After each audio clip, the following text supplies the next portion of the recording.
friends, welcome to Sudha's Kitchen. இப்போ நீங்க பார்த்துட்டு இருக்கிறது pavbhaji. ரெஸ்டாரன்ட்லாம் கிடைக்கிற மாதிரி நம்ம வீட்லயும் சூப்பரா டேஸ்டியான இந்த மாதிரி pavbhaji நம்ம டக்குன்னு செஞ்சிடலாங்க. குழந்தைகளுக்கு ரொம்ப பிடிக்கும், பெரியவங்களுக்கும் ரொம்ப பிடிக்கும். இந்த மாதிரி பன் எல்லாம் ரெடி பண்ணிட்டு pavbhaji ரெசிபி இப்படி செஞ்சு இதல தொட்டு சாப்பிடும்போது டேஸ்ட் வாவ் சூப்பரா இருக்கும். இத மாதிரி நம்ம வீட்லயும் எப்படி செய்யறது அப்படினு வீடியோக்குள்ள போய் பார்க்கலாமா? முதல்ல ஒரு panல பட்டர் ஒரு ஸ்பூன் எடுத்துக்கங்க. வெண்ணெய் நல்லா உருகுன பிறகு தக்காளி ஒரு 3 எடுத்து நல்லா குட்டி குட்டியா கட் பண்ணி வச்சிருக்கேன் பாருங்க. இந்த மாதிரி பொடி பொடியா கட் பண்ணி இதல சேர்த்துக்கலாங்க. அடுத்து பச்சை பட்டாணி ஒரு 2 டேபிள் ஸ்பூன் இருக்க மாதிரி இவ்வளவுதான் இருந்துச்சு இன்னைக்கு. அதையும் சேர்த்துக்கலாம். அடுத்து கேரட் துருவுனக்கு 1 அதை எண்ணெய் சேர்த்துக்கலாங்க.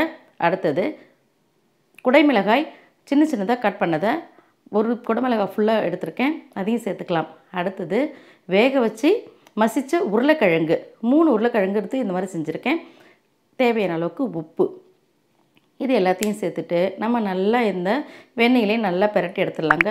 இது கொஞ்ச நேரம் நல்லா வதங்குற நேரம் வரைக்கும் நல்லா வதங்கட்டும். அது வரைக்கும் நம்ம எல்லாம் ஒண்ணு சேர வரைக்கும் நல்லா இத கலந்து விடலாம். இந்த மாதிரி கலந்து விடும்போது ரொம்ப நல்லா இருக்கும். இந்த இத்தனை வெஜிடபிள்ஸும் சேர்த்து செய்யும்போது குழந்தைகளுக்கு ரொம்ப ஹெல்தியானதும் கூட இது. இது நல்லா கலந்து விட்டுறலாங்க இப்படி. இந்த மாதிரி எல்லாத்தையும் நல்லா கலந்து விட்டாச்சு பாருங்க. இந்த மாதிரி கலந்து விட்டுட்டு இருக்கும்போது நமக்கு இதே மாதிரி கலந்து விட்டுட்டு இருந்தா அடி பிடிச்சிரும். அதனால ஒரு 1/2 கப்புக்கு நம்ம தண்ணி சேர்த்துக்கலாம். தண்ணியை சேர்த்துட்டு மறுபடியும் நல்லா கலந்து விடலாம். நல்லா இதல கலந்து விடும்போது இப்படி மூடி வச்சிரணும். ஒரு 5 நிமிஷம் மூடி வச்சிட்டா போதுங்க. இந்த தண்ணியிலே இந்த நம்ம போட்ட எல்லா வெஜிடபிள்ஸும் நல்லா வெந்துரும். இப்போ திறந்து பார்க்கலாம் பாருங்க. இப்போ திறந்து பாக்கும்போது நம்மளுடைய வெஜிடபிள்ஸ் எல்லாமே நல்லா இந்த மாதிரி நல்லா குழைவா வெந்திருக்கு பாத்தீங்களா? இந்த மாதிரி வேகற அளவுக்கு இத நம்ம வேக வச்சுக்கணுங்க. பக்கத்துல இருந்தே வேக வச்சிட்டு ஒரு மேஷர் எடுத்து இந்த மாதிரி நல்லா மசிச்சு விட்டுக்கணும். ஒரு டம்ளரோ அல்லது இந்த மாதிரி ஏதாவது இருந்தாலும் நம்ம மேஷர் இருந்தாலும் மசிச்சுக்கலாம். நல்லா எல்லா காய்களும் நல்லா மசிச்சு விட்டுக்கணும். மசிச்சு விடும்போது தான் நமக்கு அந்த பன்னில வச்சு சாப்பிடும்போது ரொம்ப நல்லா இருக்கும் டேஸ்ட். ஓரளவுக்கு நல்லாவே இத மசிச்சு விட்டுக்கணும். எல்லா காய்களையும் நமக்கு விருப்பப்பட்ட எந்த காய் வேணா இதல சேர்த்துக்கலாங்க. இப்போ மசிச்சு விட்டாச்சு. அடுத்து நல்லா இந்த மாதிரி நல்லா கலந்து விட்டுக்கலாம். கலந்து விட்டுட்டு நாம இது கூட காஷ்மீரி மிளகாய் பொடி 1 டேபிள் ஸ்பூன் சேர்த்துக்கிறேன். மஞ்சள் பொடி ஒரு 1/4 டேபிள் ஸ்பூன், pavbhaji மசாலா இது கடையில வாங்குனது தான் அது 1 டேபிள் ஸ்பூன், கசூரி மேத்தி கொஞ்சம். அடுத்து மல்லித்தழை இது எல்லாத்தையும் சேர்த்துட்டு நல்லா கலந்து விடணுங்க. இப்போ இதில இருக்கிற எல்லா மசாலா பொருளும் நமக்கு நல்லா கலந்துடணும். இது கலந்து விடும்போதே நமக்கு இந்த கஸ்தூரி மேத்தி, இந்த pavbhaji மசாலா பொடி இதெல்லாம் சேர்க்கும்போது வாசனை அவ்வளோ சூப்பரா இருந்துச்சுங்க. வீடே மணக்கிற மாதிரி அட்டகாசமா இருந்துச்சு. இது நல்லா கலந்து விட்டுக்கணும். இந்த பச்சை வாசனை எல்லாம் போகிற அளவுக்கு நம்ம இத நல்லா கலந்து விட்டுக்கலாங்க. கலந்துட்டு இப்போ நம்ம ஸ்டவ் ஆஃப் பண்ணிட்டேன் நானு. ஸ்டவ் ஆஃப் பண்ணிட்டு இந்த மாதிரி எல்லாத்தையும் இப்படி ஓரமா இப்படி ஒதுக்கி வச்சிட்டு நடுவுல கொஞ்சம் இடம் இருக்க மாதிரி பண்ணிட்டேன். அப்புறம் நடுவுல இது கூட நான் 1 டேபிள் ஸ்பூனுக்கு வெண்ணெய் சேர்த்துக்கிறேங்க. அடுத்து காஷ்மீரி மிளகாய் பொடி ஒரு 1/4 டேபிள் ஸ்பூனுக்கு, அடுத்து pavbhaji மசாலா ஒரு 1/4 டேபிள் ஸ்பூன், கஸ்தூரி மேத்தி கொஞ்சம் எல்லாத்தையும் சேர்த்துட்டு குட்டி குட்டியா கட் பண்ணி வச்சிருக்கிற வெங்காயம் 2 எடுத்து இந்த மாதிரி கட் பண்ணி இதையும் சேர்த்துக்கிறேங்க. இப்போ நமக்கு அடுத்து மல்லித்தழை கொஞ்சம் இது எல்லாத்தையும் சேர்த்துட்டு அடுத்து லெமன் ஜூஸ் கொஞ்சமா இத பிழிஞ்சு விட்டுக்கலாம் இதுக்கு மேல. புளிப்புக்காக எல்லாத்தையும் நல்லா பிழிஞ்சு விட்டாச்சு. இப்போ இது எல்லாத்தையும் சேர்த்துட்டு மறுபடியும் ஸ்டவ் ஆன் பண்ணிட்டு இது எல்லாத்தையும் கலந்து விட்டுக்கிறேன். நமக்கு காய்கள் தான் நல்லா வெந்திருக்கணும். இந்த வெங்காயம் அந்த அளவுக்கு நம்ம மசிச்சு விட தேவையில்ல. அதுக்காக தான் நான் இப்போ சேர்க்கிறேன் இதோட சேர்த்து. நம்ம இந்த மாதிரி செய்யும்போது ஒரே பேன்ல எல்லா வேலையுமே முடிச்சிடலாங்க ஈஸியா. 2 வாட்டி நம்ம வாணலில வச்சு செய்யணும் அவசியம் இல்ல. அதுக்காக தான் இப்படி செய்றது. இப்போ இது எல்லாத்தையும் நல்லா கலந்து விட்டுட்டு மறுபடியும் நம்ம வெஜிடபிள்ஸையும் சேர்த்து எல்லாத்தையும் நல்லா கலந்து விட்டுக்கலாம். இந்த மாதிரி நல்லா கலந்து விட்டுட்டோம்னா ரொம்ப சூப்பரா இருக்கும். நம்ம மசிச்சு விட்டுருக்கிற அந்த காய்கறிகள் இந்த வெங்காயம் நல்லா சூப்பரா இருக்கும். இப்போ இது கூட நம்ம ஒரு 1/2 கப்புக்கு தண்ணி சேர்த்துக்கலாம்.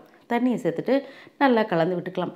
நம்ம பன்னில வச்சு சாப்பிடும்போது நல்லா லிக்விட் ஃபார்மா இருக்கணும். அப்பதான் நமக்கு சாப்பிடும்போது ரொம்ப நல்லா இருக்கும்.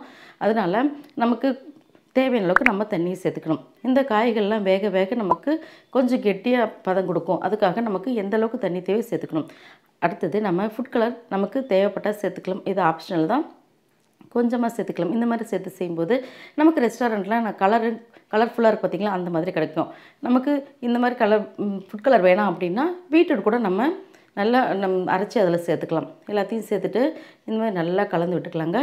இப்போ பாத்தீங்கன்னா அதே மாதிரி கலர் நமக்கு வீட்லயும் கிடைச்சிருக்கு. இப்போ கொஞ்சமா தண்ணி கூட சேர்த்துட்டு இப்போ மறுபடியும் மூடி வச்சிரேங்க. ஒரு 5 நிமிஷம் இது நல்லா வேகட்டும். ஒரு 5 நிமிஷம் கழிச்சு மறுபடியும் திறந்து பார்க்கலாம்.